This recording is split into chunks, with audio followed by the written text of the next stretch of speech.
Oh, you can lick my balls quote from the UT band. It's all out of fun. I've had some controversial reaction.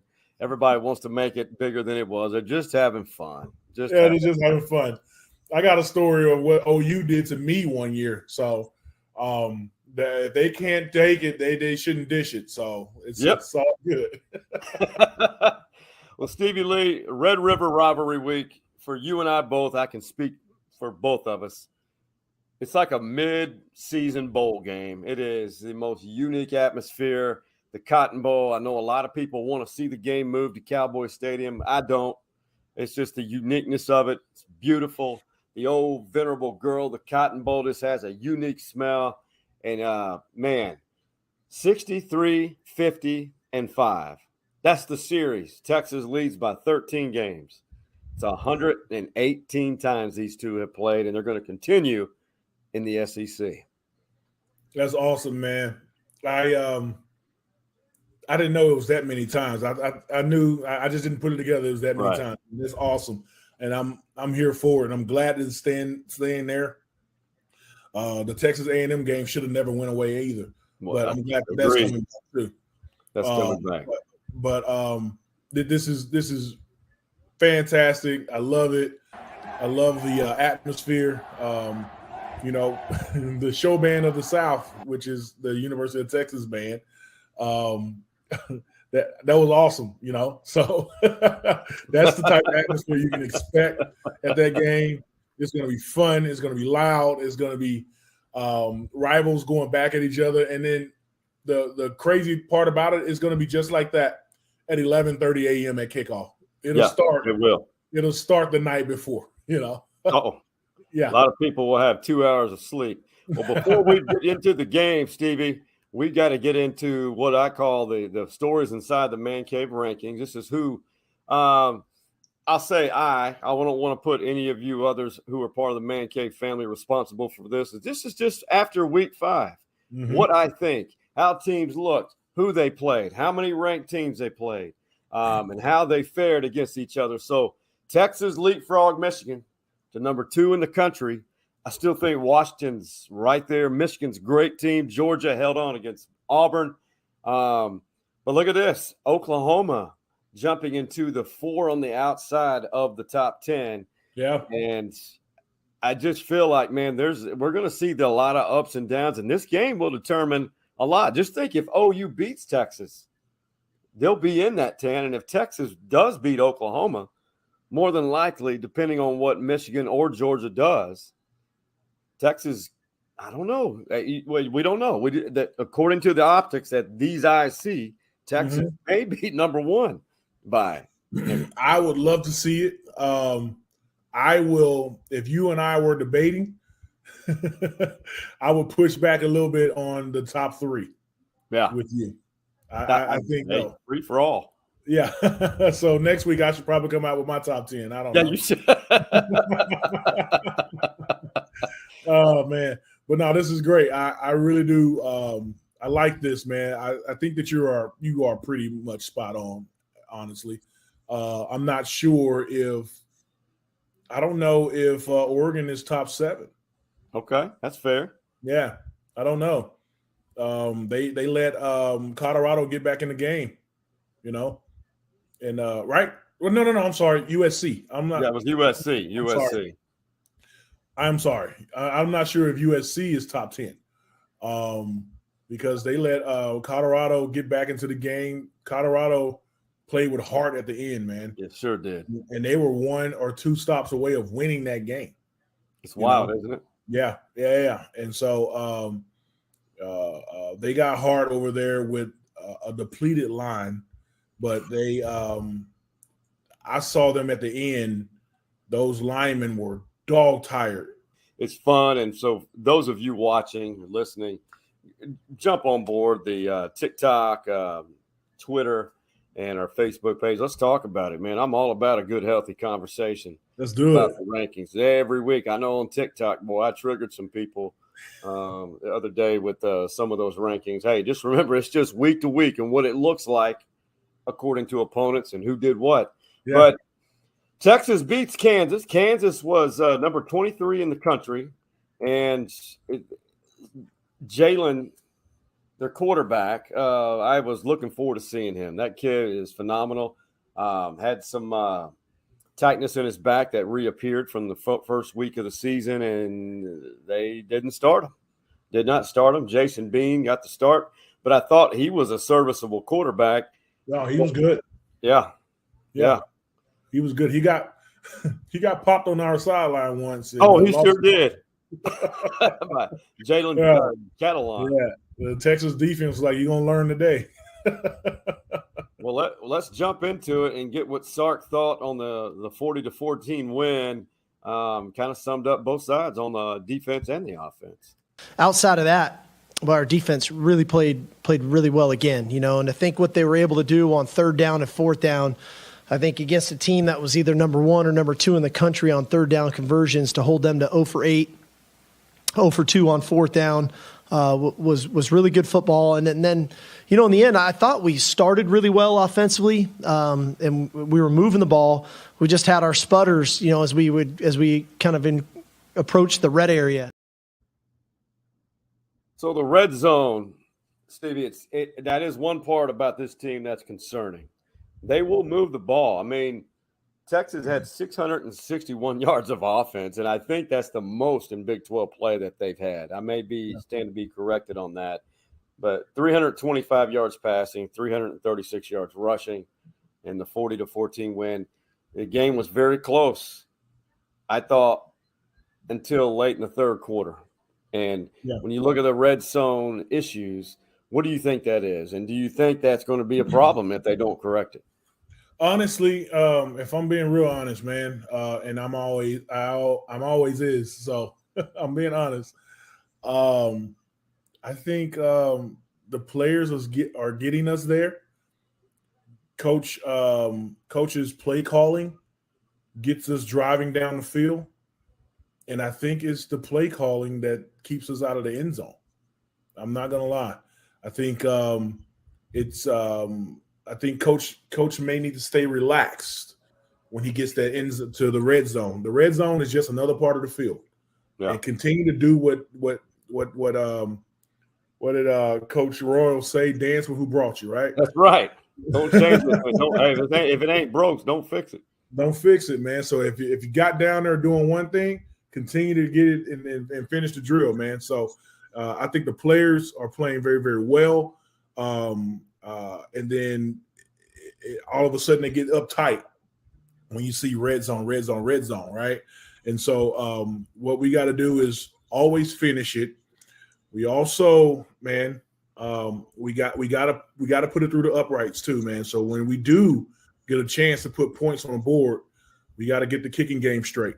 We missed 2 kicks yesterday as well. So Bert Auburn, the new partner with Hargrove Roofing. Hargrove Roofing, yeah. So we just got to get him, and we used to call it the automatic team. Yeah. The field goal team is called automatic because those points are automatic when you go out on the field, right? So getting them sound whenever their name is called to go out there and get 3 points on the board, it needs to be 3 points on the board. And this is what we're going to need later in the season. Like, we needed it yesterday, but we won handily. But we those points and those little things are what's going to make us a championship team later in the season. You know what I mean? So I see us getting better and better every week. But we also got to pick up the special teams and get that better and better every week too, because the last 2 weeks we've had some special team blunders, right? Yes, so that's got to get cleaned up for sure. And the kicking game, I think, needs to be cleaned up. Bert, good kid, and he has made some big kicks, but they're going to be in some very close games where they're going to rely on him, and that's just I don't even have to say that. But right, you look at some of these tweets. I mean, Texas had the ball for 40 minutes in the game. It was time of possession. They ran more plays in KU's territory than Kansas ran all day. it's huge, and it sets up a big game this week. We'll get more on that shortly. But if we're going to stay with the offensive discussion, you've got to look at the fact that Adonai Mitchell, AD, the receiver who transferred from Georgia, what he has offered this, just his presence alone, has really helped out this offense because he had I want to say his best game, 10 receptions, 141 yards, if I remember correctly. Do you remember the stats on him? No, I don't, but he did very well. I'm going to get that for us real fast, and I'll have to edit this right here because I thought I had it memorized, and I didn't. So here it is. Yeah, 10 catches, 141 yards, and a touchdown. He was all over the field. But, I think Sark said it best of why he's so valuable. It's so much more than just making receptions. When you can have another receiver opposite him catch 10 balls for 141, and then all of a sudden Xavier, we keep trying to find ways to get him completions and find one-on-one, and it's 7 attempts to Xavier and he catches 7 balls. When that number a year ago never really used to look like that. For Xavier to catch 7 balls last year, it would take about 14 or 15 attempts in his direction. Damn, coach, you should be taking a shot at your own guy. he was less than 50% on catches, man. Golly, coach. Hand was hurt, had an injured wrist. But he's not wrong. I should say that. At all. I don't know if he's right, but he's not wrong. Xavier had some stone hands at times, but when you can take the pressure off of him so he can relax and play the game, right, and actually run his routes correctly and just do his job, he could do it. Also having Sanders as another option. Hopefully we have Sanders back this week. But definitely AD presence. He's and mark my word right now that AD is going to have a game where it's flipped, where AD is going to be the number one, and he's going to be having 7 catches for 300, almost 200 some yards. You know what I mean? So it's gonna be flipped because they're gonna start focusing on Xavier more, and then AD is going to be open, and then they have to worry about Sanders. It's going to flip. It's going to be spread around. This season is very, very young still, and I think that we're going to peak at the right time. I'm hoping we peak at the right time, and it's going to be where all these receivers and running backs and things just start opening up, and Quinn will be able to see the field, and everything just slows down for him. Yeah, well, speaking of Quinn, 25 of 35, 25 completions on 35 attempts, 325 yards passing, and 3 touchdowns, and he had a rushing touchdown, or 2. He had 2 rushing touchdowns. What did you – now, I know you've been very critical of the deep ball. No, man, don't say very critical. Don't say it like that. I've been a critic of the deep ball. That's all. I like fine. The kid. He's my QB1. But everybody can't be perfect like Stevie Lee, man. So there's some things. But you're a positive guy. Because I'm a positive guy, So there's a couple things that he has to work on, and that's it. This is the deep ball. Not very critical, but a critic. So what do you think is holding this offense back from because they're a good second half team, period, on the offense. What is that? Being a good second half team is a nod to the strength and conditioning coaches. I really appreciate what Torrey's doing with these guys. I was down on the field for pregame, and back in my day, we never came out and got work done to get our body right before the game as early as these guys out. I mean, Sweat was out there throwing the medicine ball around and getting his body warmed up, getting ready to play a real football game. We never did anything like that. The only people that went out early were the kickers and long snappers to go out there and play around a little bit. But these guys was all business, out there with trainers to get their bodies loose. In the big guys and little guys, like receivers and all that stuff, was working on their body. They're using their body to be basically a temple, and knowing that their body is what's going to carry them through this day. And so I was very, very impressed on what they were doing with. But anyway, that's not the question you asked me. So right. But for the offense, I want to go back to just finishing, because the numbers say we are getting the yardage, right? Right, correct. The ball is being spread around. Our running game is there. Our passing game is there. We just got to finish with a period after every single drive, right? And so that's what we haven't been doing, and all we have to do is get that right? Dance with who brought you. Keep doing what you did to get to the red zone, and just finish in the red zone. That's I see it getting better and better, but that's what's going to make us that great team. No, 100%. And this running game, you have a clear number one running back right now, and that's not to slight any of the other running backs in that room. I thought Jaden Blue had some good runs yesterday, but Jonathan Brooks from Hallettsville, he's reached a level of back that is reaching that royal group of running backs who have ever played at Texas. I mean, 217 yards rushing, 2 touchdowns. I mean, these are breakaway runs, and he's starting to make this a consistent deal.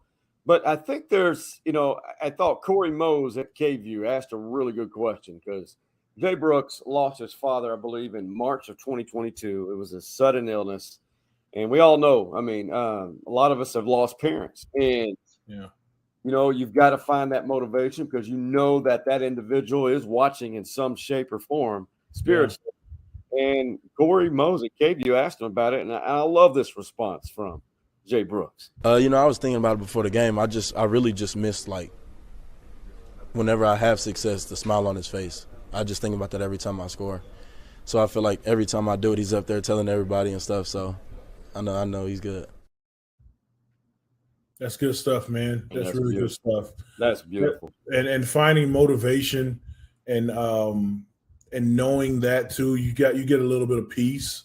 Yeah. Feeling that, and that's good for that kid, man. And that's really big maturity for him as well. He's mature for his age. That's the impression that I have. Yeah. I remember we were walking back from the Alamo Dome after the Alamo Bowl, and we were walking with them back to the hotel. They just happened to be on the sideline, and obviously it wasn't the best time to talk to them. But I could just tell by talking to him, just growing up for his age. That's all I got to say.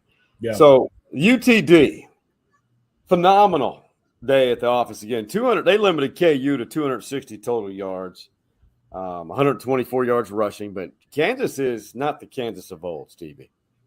No, they're not. They're actually their coach. When did their coach come in? 2 years ago or 2 years ago? 2 or 3. 2 years. Yeah, they're turning that program around. They're going to be good here coming up. So they're good now. They're good now. Yeah. We just a little bit better than yesterday. Yeah, they're undefeated. They came into the game undefeated. They were, and their fans were very vocal and for the most part, good fans. Some of them were pretty arrogant yesterday. I saw some things. I'm just like, whatever.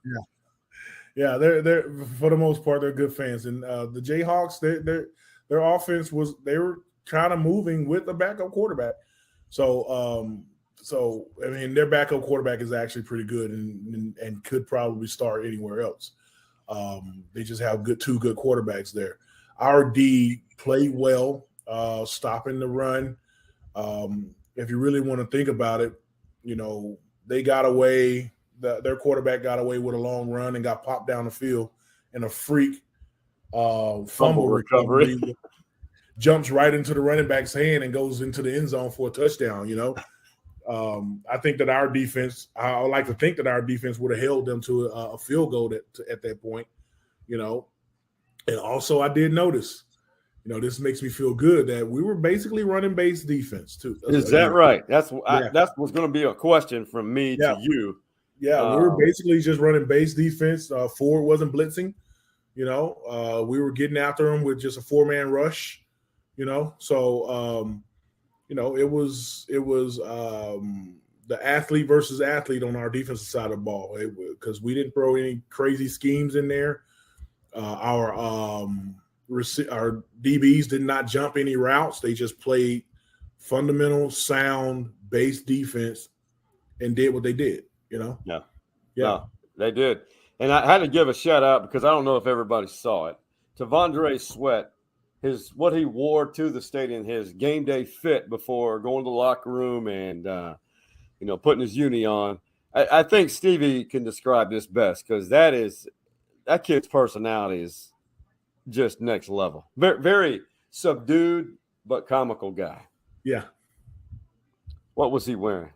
Oh, I thought you had a picture you were going to show the people. I wish I had it. Nah, it's all good, man. No, he had on a white double breast suit, and the lining on the inside of the suit had family pictures on it. Like, beautiful. Someone custom made this suit for him with a pink sweater. So it was pink and white, and he had this big chain on, and I forgot what it said on the chain, but you can go and see it. Look on his Instagram, and it had his name Sweat on it, or it said like no sweat or something like that on this chain.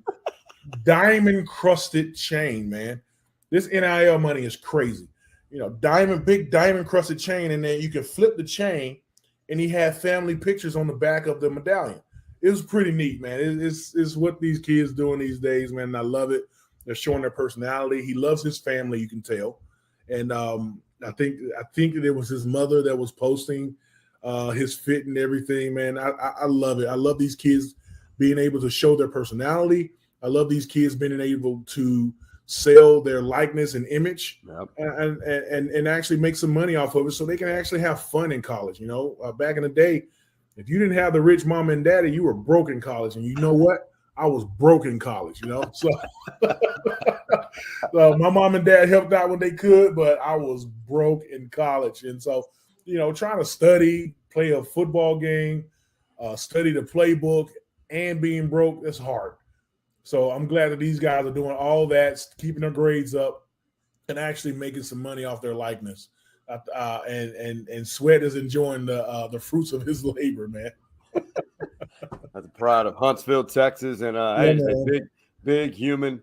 He has really become one of those. He will go down as one of the better defensive tackles that I've ever played here. I mean, and I play defensive tackle here, and I'm okay with you saying that, man, because he is a man. I mean, when you walk up to him, and they have him listed at 6'4", and I was listed at 6'4", 6'5", or something like that. But my playing weight was supposed to be around 305 to 315, and I hovered around there. I got up 320 sometimes.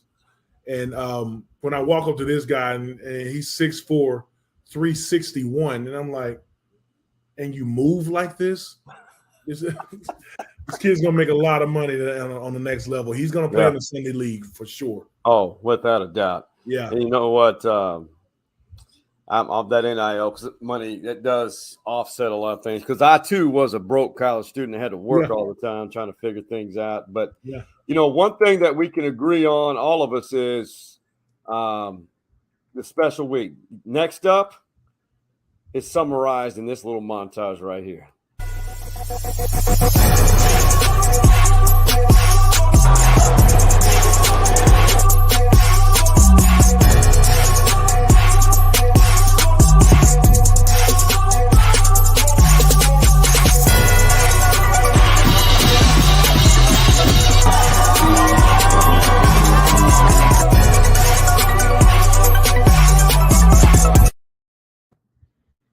It's going to be fun.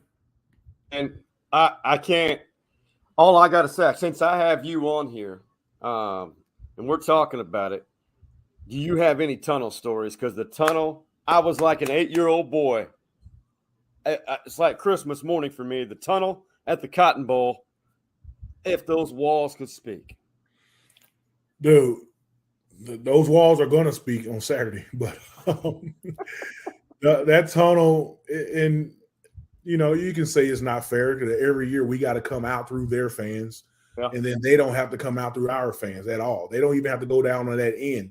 We have to go through their fans, And I'm talking, Coach Brown used to always talk about little old ladies giving you the double bird. And I didn't believe it when he said it the first time, and then I saw it, They hate you. They hate you when you come out of that tunnel, man. 100% they do. 100% hate you. And I'm like, dude, what did I do to you? I didn't kill your dog, So I'm just coming. Can I go out there and play a football game, man? Y'all are really, really upset, So the atmosphere is fun. And then, they don't know this, but when they yell at us like that, that gives us more motivation to go out and whoop ass, So, I like it. If those guys run out of that tunnel not pissed off, then something's wrong. You know what I mean? So that keep doing it the way you're doing it. It's just hilarious to see how much they really do hate us. Like they're fans that really, really hate us. Multiple generations. Yeah, exactly. All ages, genders, everybody. And I've had the convenience. I love it because I may write a book one day because I've seen it from both sides. Yeah, and it is a beautiful thing, and I really did appreciate getting to know a lot of the roots of and the fabric of the Oklahoma Sooners fan base. Yeah, it is, and of course, growing up with it here and then coming back to follow it from a Longhorn perspective, man. It is. I'm really grateful for that. But let me also say this, man. I'm sorry, but that's all right. Everyone is celebrating that Texas and OU is going over to the SEC. And that's fine. That should be celebrated. But another thing, and I hope that they're here this week, the SEC should be really proud that they're getting a jewel like this. Great point. You know what I mean? This is a great neutral site rivalry game that is going to be featured as SEC teams next year. And hopefully the SEC commissioners comes to the game this week, and because this should be a welcoming matchup, welcoming tradition that's going over to the SEC. This is big that we can continue this, and they're allowing us to continue this rivalry with SEC letters on the field next year. That's a great perspective, but what's also weird is Texas A&M, Alabama is also Saturday. Don't worry about that. We're not worried about that. Nah. The Sooners definitely remember what happened last year, but they're handling it really well. Just listen closely. The volume's a little low on Jaden Gibson. Man, they tried to take our pride from us last year. They called us out our name. They said that we was sorry, we not OU, this, that, and the third, and I'm not really here for none of that. Everybody knows what time it is. Everybody in our locker room knows what time it is. I know what time it is. I've been trying to keep next week out of my mind for the last 2 weeks. Focus on where your feet are. Be in the present, you know what I'm saying? So last year, it hurt real bad, and everyone remembers it.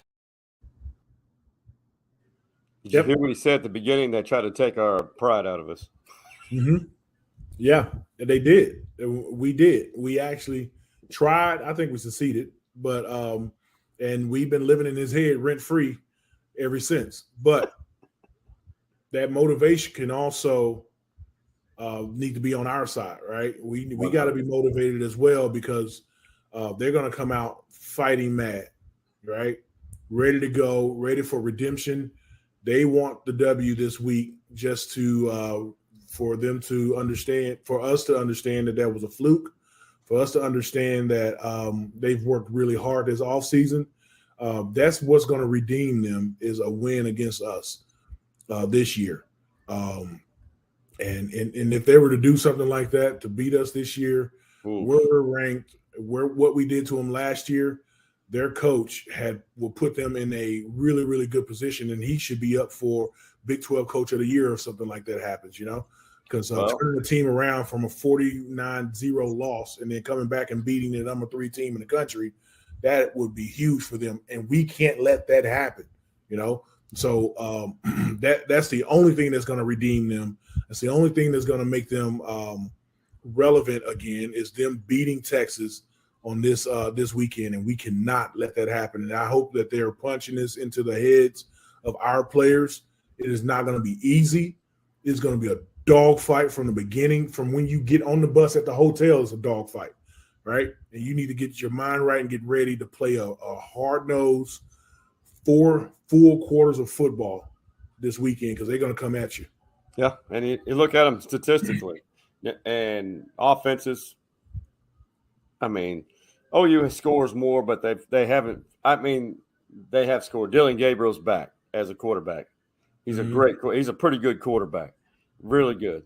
And they are averaging a little over 47 points per game. Texas increased their average. Hit 40 this against Kansas.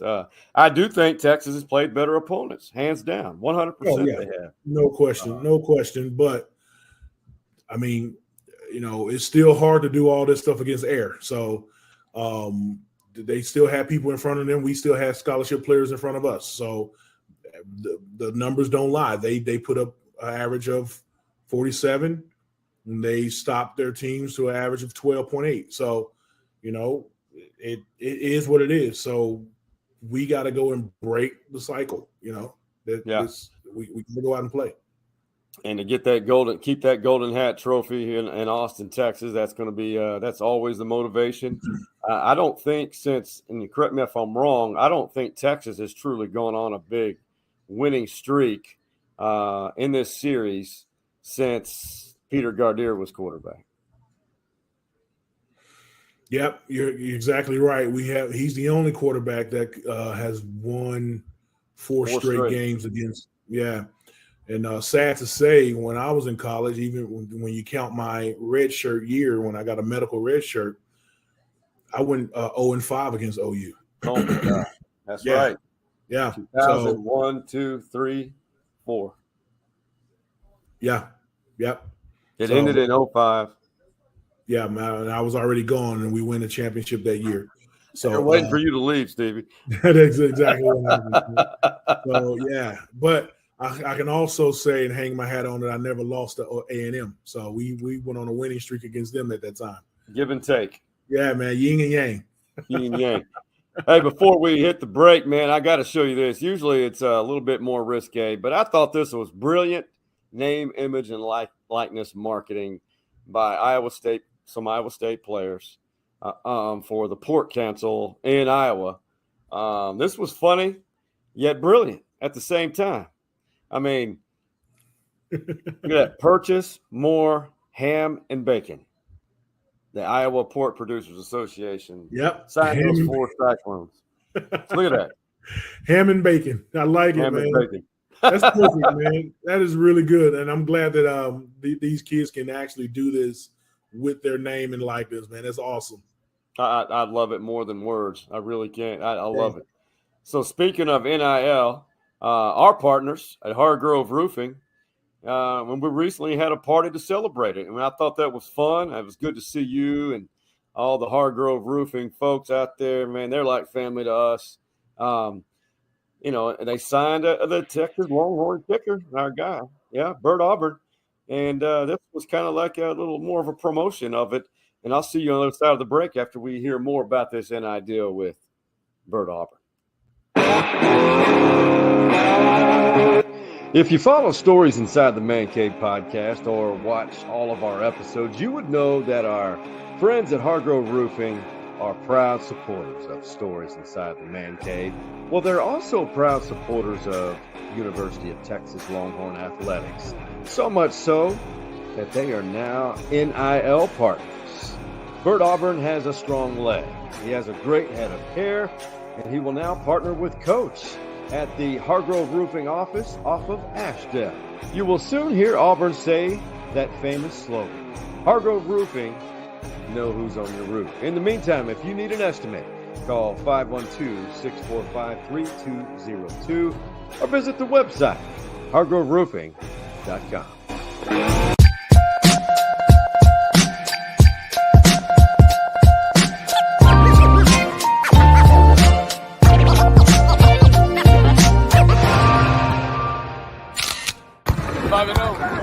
You know what's next. Yep, 5-0. Oklahoma and Texas both 5-0, heading into the Red River rivalry game for the first time since 2011. Stevie Lee. That was Billy Gabriel, the Oklahoma quarterback. Yep, and they know this game was circled on their calendar.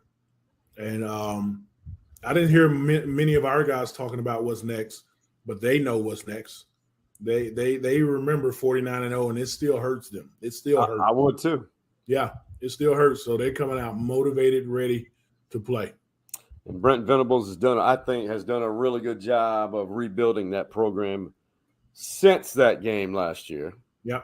Transfer portal, some of their young signees, and Billy Bowman, who was once, I believe, a Texas commit. He has 2 interceptions for the Sooners this year. So that's a guy that I think Texas fans are, you've got to keep an eye on. But OU, I don't know they're back to where they were, but they are a lot better than last year. I'll say that. A lot better than last year. Hey, Dallas Cowboys, they did beat the New England Patriots today 38-3. They played New England. And speaking of teams that are not what they once were, Bill Belichick, I just wonder how long he's going to stick with this, because they now have former Cowboys running back Zeke Elliott, and that's just how it goes. And this is how he was honored. Standing ovation, split screen with Zeke in a Patriots uniform and Dak on the bottom screen. This gave me chills.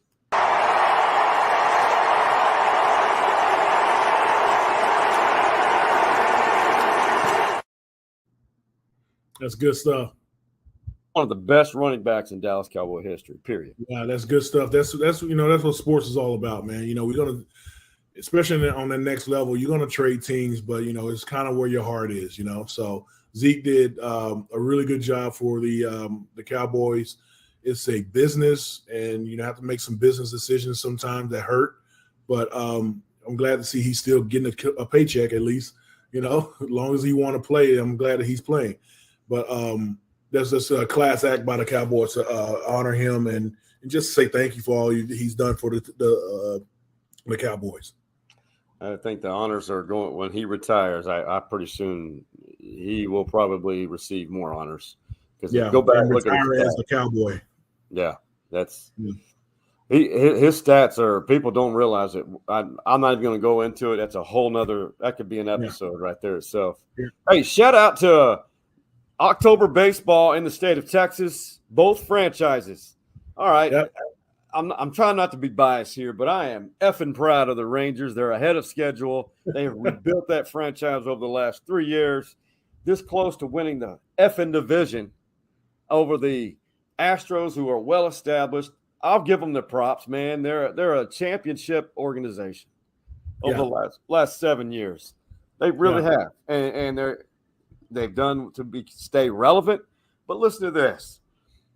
It took, as we talked about, it came down to the 162nd and final game of the regular season to decide that bullshit, and they did. And it was between Seattle, the Rangers, and the Astros. The Rangers, if they would not have choked in August, this would have been decided a while back. But this was the beauty of it all. The Astros end up winning the AL West. The Rangers clinched a playoff spot last night. And look at this. It's beautiful, man. And it is. But the only way the Astros and Rangers can face each other, I think, because of the bracket, it's 12 teams now, is if they meet in the American League Championship Series. Yeah.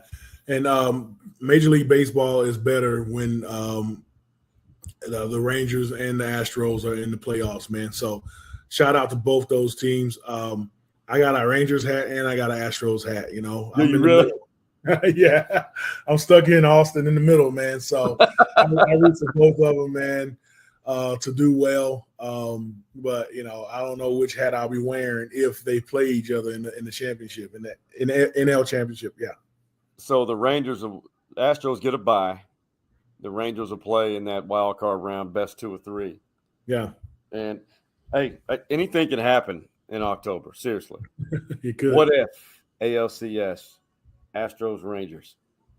In the AL, yeah, exactly. That'll be fun. Right to go to the World Series. Hey, we like Hank Hill said.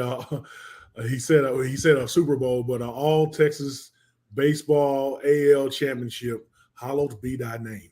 Hallowed be thy name. Lone Star Baseball, baby. Yeah, man. Hey, TikToking, we always find some gems. This was amusing for what this woman shot, but let's just say she investigated and she wasn't wrong about this feline's orifice.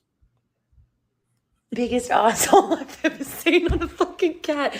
Turn around.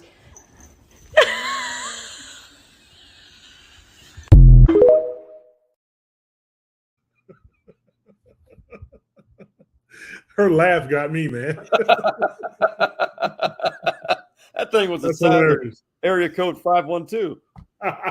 Yeah, man. That's funny. Oh my God. Those are the things. I just disclaimer, I don't generally go on TikTok seeking those things out. You just happen to looking for humor. Well, if you have friends like me, man, they just send them to you. Some people, I do. Unsolicited text. I get unsolicited TikToks from friends. I'm like, dude, do you not have work to do? Yeah, well, those are good friends. Yeah, Those are good, some of my best. Hey, man, tell me something good.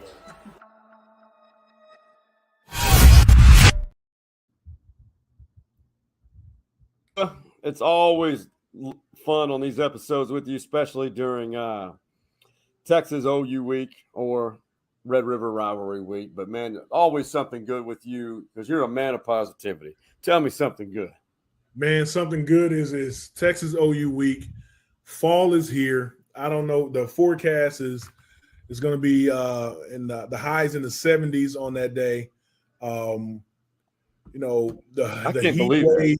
Yeah, the heat wave is gone now, and it's going to be like just fun football weather with a Fletcher's 2.5 foot corn dog. You like those long wieners? Yeah, of course you do. And so it's just gonna be fun football weather. The buzz in Austin is awesome. That our team is doing very, very well. That's something good, man. In this economy, man, people want something to hang on to, something to smile about over the weekend because it's getting tough right now. It is. Interest rates are just killing people with car notes and your bills and the job and things like that. Just something good is to hang on to. The Texas Longhorns doing well, making people smile in Austin. Austin is jumping right now because the ACL, is in town now this weekend. Yeah, 2 weekends. So, man, just be positive. Go do your work during the week and just do whatever you want to do on the weekend. You can stay here in Austin and go to ACL, or you can drive up the short drive to Dallas and go into the fair. If you don't even go into the game, just go to the fair and see the atmosphere out there, man. It's just be positive, man. That's something good. Just keep being positive. Put your head down, do your work, and just figure out what you want to do this weekend because there's plenty to do around here. How I like to end this, something good. Travis Hunter, defensive back receiver for Colorado Buffaloes. Henry Blackburn for Colorado State 2 or 3 weeks ago. Solid hit. It was a late hit, but it was not on purpose. A lot of people, they sent death threats to him, his home, his family. Henry's from Boulder. Colorado State's in Fort Collins. Well, Travis Hunter, man, what a kid. We could all learn a lesson from him. He invited Henry to come to Boulder when they had some off time to sit down and get to know each other. They went bowling. And you know what else they did, Stevie? They sat down and got to know each other. And check out, this is a small excerpt from it. Just making sure my guy's straight. Yeah. Just making sure he's good, checking in with him. I know we talked after the game on the phone and then through the DMs and stuff. And made this happen for the people that love to see negativity. This ain't a negative video, man. It's straight positive. And you know how we get. It's nothing but positivity this way. So make sure you like, comment, subscribe. That's good stuff. I'm glad that they did that. I'm glad that that's a bigger conversation to let people know that it's all about sportsmanship, and between the lines is between the lines, and we keep that between the lines. Between those lines are the only place you can physically assault somebody and not go to jail, So, but you got to keep the game on the field. Mistakes happen, but I'm glad that they got together, and that's a bigger lesson for life. Things happen, and you give someone grace, you forgive, but then we also got to give people a chance to apologize and grow. So extending grace to someone is a huge lesson. And then also Hunter understanding that this kid didn't try to hurt him like that. It's part of the game, and that's it. So that's big for those two kids. And we got to remember, these guys are still kids. They are children. They're still young kids. men. Yeah, young men, and they're just to do that and to show the country and the world that no hard feelings. It happened, and I'm going to be okay. He's going to be okay. We're all good now, and I can't wait to play you next year. I love it, man, and that's the beauty of it, and I hope that inspires people to reach out, man. And the other part I love about it is, it shows two races together. Yeah, that's another thing. Two athletes. It's two not athletes about from different backgrounds. Different ethnicities and things like that, just coming together, and because we're all one in this world. We're going to bump into each other. Let's bump into each other and work it out. In the end, that's what it's about. We are one. I would do anything for Stevie Lee and his family, and there's a group of our crossover of friends, and I think we all know right now, especially over these next few months, Stevie Lee alluded to it. Man, let's stick together and help each other out, because we're going to need to get through this recession, whatever we're going through, and continue to watch Stories Inside the Man Cave, because I promise you this, we're going to provide some laughter, and whatever it is, it may be bothering you. And I have to remind myself sometimes of this. It's never as bad as it may seem. Yep. Absolutely.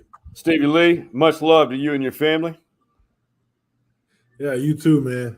Yeah, man. It's always fun. For the pride of Shreveport, that being that guy right there, that being Stevie Lee and Hargrove Roofing, you definitely, man, we love them. They're a family of ours, because whenever you hire them, you know who's on your roof. And for the OG Man Cave boys, that being Hardball Harge, Big Mike, and the Coach Mo, what do we tell them, Big Stevie Lee? We out. You see the drippy, I'm fitted up. Hop in my car and the giddy up. Get out.